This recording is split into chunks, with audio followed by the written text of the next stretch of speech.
फुलेरा में private finance mentor home loan Jaipur की मनमानी का हैरान करने वाला मामला सामने आया है। एक दलित परिवार ने 6 लाख का होम लोन लिया था और अब तक 7 लाख रुपए चुका भी दिए, लेकिन कंपनी ने मनमाने तरीके से बकाया राशि 27 लाख रुपए बताकर अचानक घर पर धावा बोल दिया। परिवार के अनुसार कंपनी कर्मियों ने ताला तोड़कर घर व घरेलू सामान, आटा, गैस, मोबाइल, नकदी सब पर कब्जा कर लिया। बताया जा रहा है कि पुलिस कर्मियों के साथ आए दल ने 80 वर्षीय बुजुर्ग महिला के साथ बदसलूकी भी की। पीड़ित परिवार पिछले 8 दिन से ठंड में खुले आसमान के तले भूखा प्यासा रहने को मजबूर है। स्थानीय लोगों ने इस कार्रवाई को अमानवीय व गैर कानूनी बताते हुए प्रशासन से सख्त कार्रवाई की मांग की है। सामाजिक संगठनों ने भी पीड़ित परिवार को न्याय दिलाने का समर्थन जताया है। तो होम लोन फाइनेंस से इस परिवार ने कोई लोन लिया था। लोन की किस्तें भी कुछ चुका दी, कुछ किस्तें बाकी थी, कुछ किस्तें इनसे ऑफलाइन ली गई। कोई चेतन चौधरी नामक व्यक्ति से इन्होंने फ़ोन भी किए। अनर्गल भाषा का इनके द्वारा उसके द्वारा उपयोग किया जा रहा है। इनका सबसे बड़ा गुनाह है दलित और गरीब होना। उसका इन लोगों को खामियाजा भुगतना पड़ रहा है। असभ्य भाषा इन लोगों को बोली जा रही है। मेरा तो मुख्य उद्देश्य है सभी लोगों से हाथ जोड़ करके कि ऐसे जो दरिंदे आते हैं, जो ये एक तरह से आतंकवादी इनको कह सकते हैं, ऐसे लोगों से सजग रहें। कहीं भी तकलीफ हो, मेरे नंबर हैं, उन पे संपर्क करें। मैं इन लोगों के लिए एक चट्टान की तरह दीवार बन के खड़ा रहूं। किसी को घबराने की कहीं आवश्यकता माता राम, आप बताइए क्या मामला है? बताओ। साहब, मेरे बेटा तो है नहीं साहब, खाली एक बेटी है, 2 होता है। इसने 6 लाख का लोन दिया है, उसमें से पैसे भी दे दिए, किस्तों भी दे दी। और अब वो मेरे को तो बोल भाई मालूम सर, मैंने 6 लाख का लोन लिया था, कुछ तो जमा करा दी किस्तें।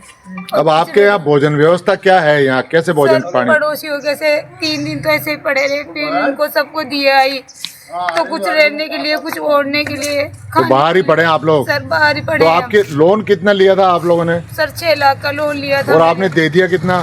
सर, 6-7 लाख दे चुके हैं। दे चुके? और फिर अब बाकी कितना बता रहे हैं?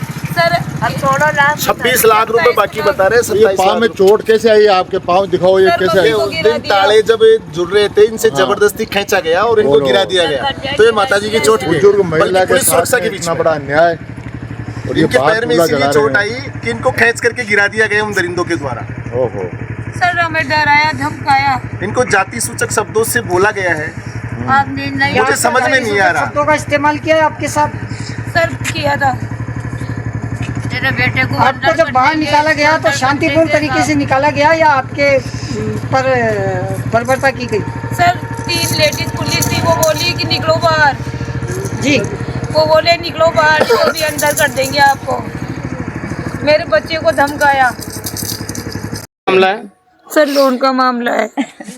जी बताओ, किससे लिया, किस कंपनी से लिया था लोन आपने? सर, मेंटोर से। जी, कितने पैसे चुका चुके आप? सर, 6-7 लाख रुपए चुका चुके है ना? दिया कितना? सर, और लेके गए थे 2 महीने पहले, पैसे नहीं लिए उन्होंने बोला नहीं पूरे पैसे लेके आओ, जब हम लेंगे पैसे। अचानक ही गए पिछले संडे को आके, और कुछ पुलिस वाले थे, कुछ बैंक वाले थे, आके कि बाहर निकलो, ताला लगाएंगे हम। सर, पैर पकड़े, रिक्वेस्ट की, कुछ भी नहीं हुआ। कहते निकलो बाहर, नहीं तो तुम्हारे बच्चे को अंदर कर देंगे। फलाना है, धमकाया, डराया। सर, खाने पीने का सामान तक कुछ भी सामान नहीं दिया। हमारे पास तो सिर्फ मौत है, मरना है हमें। तो जब हमारा मकान ही नहीं रहा तो हमें मरना ही है। हम तो आत्महत्या कर लूंगी बस, और क्या। सर, मेरा बच्चा पढ़ने वाला था, आज टेंशन में इतना है। मेरी बूढ़ी माँ है, आज हमें हफ्ते भर हो गया यहाँ पड़े हैं। अच्छा हो गया तो क्या जिम्मेदार वो होंगे? पेंसिल लाई थी, उसका पैसा वहाँ पड़ा है था। अब देख सकते पट्टी के सर, पट्टी के पीछे पर रख रखी थी है, उसका भी हमें निकालने का टाइम नहीं दिया उन्होंने कि जल्दी करो, बाहर निकलो। जेवर भी तो रखा हुआ है ना आपके? और सर, जेवर भी था, कुछ मम्मी की कड़ियाँ थी, कुछ वैसे थे सामान, पर कुछ टाइम ही नहीं दिया हमें, बिल्कुल नहीं दिया। मम्मी की दवाइयाँ वगैरह है ना, बीपी की दवाइयाँ रोज लेती है सुबह, पर वो भी नहीं निकालने दी। क्या मामला है? सर, इनके वो मकान के आए थे, वो 10-15 जने थे, और जबरदस्ती से ने मकान के वो कब्जा करके उन्हें ताला काट दिया, और फिर जबरदस्ती गाली गलौज करके तो आप कहाँ रहते हो? हम पड़ोसी है इनके सर, 3 दिन से तो हम दे रहे हैं इनको आपने खाना। देखा वो बाकी है सर? हाँ मैंने देखा है सर, और उन्होंने वीडियो भी बनाया है, उन लोगों ने वीडियो, और इनको हम नहीं संभाले पड़ोसियों। तो पुलिस वाले उनके साथ धक्का मुक्की भी हाँ ये सब कुछ सर, उन्होंने वीडियो बनाया, उनके वीडियो में है सब कुछ। पुलिस का कोई दोष नहीं है इसमें वकील है, वो वकील तो बिल्कुल भी नहीं माना। हमारे मेंबर साहब थे, वो भी आए थे, हमने समझाया लाख, लेकिन नहीं। और ये माता जी तो है ना आत्महत्या कर रही थी, लेकिन फिर भी उन्होंने नहीं माना। और ऐसे बोले पंचनामा बन जाएगा अगर कर भी लोगे तो आप, ये फिर बोलो। और हम लोगों को बोल रहे थे आप तो बाहर जाओ, आपका कोई मतलब नहीं है, आप बाहर जाओ।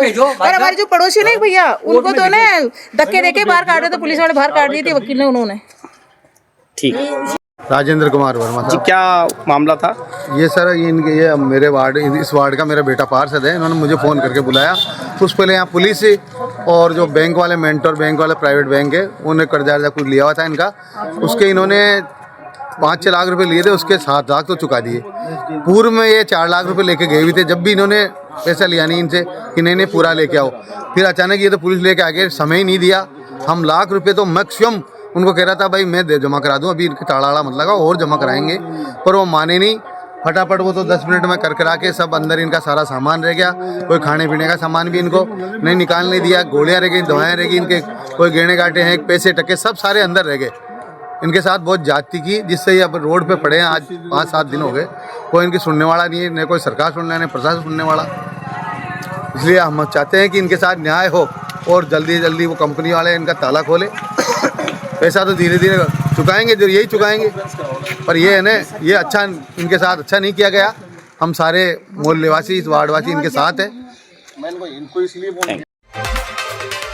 हमारे चैनल को अभी सब्सक्राइब करें, लाइक करें और शेयर करें।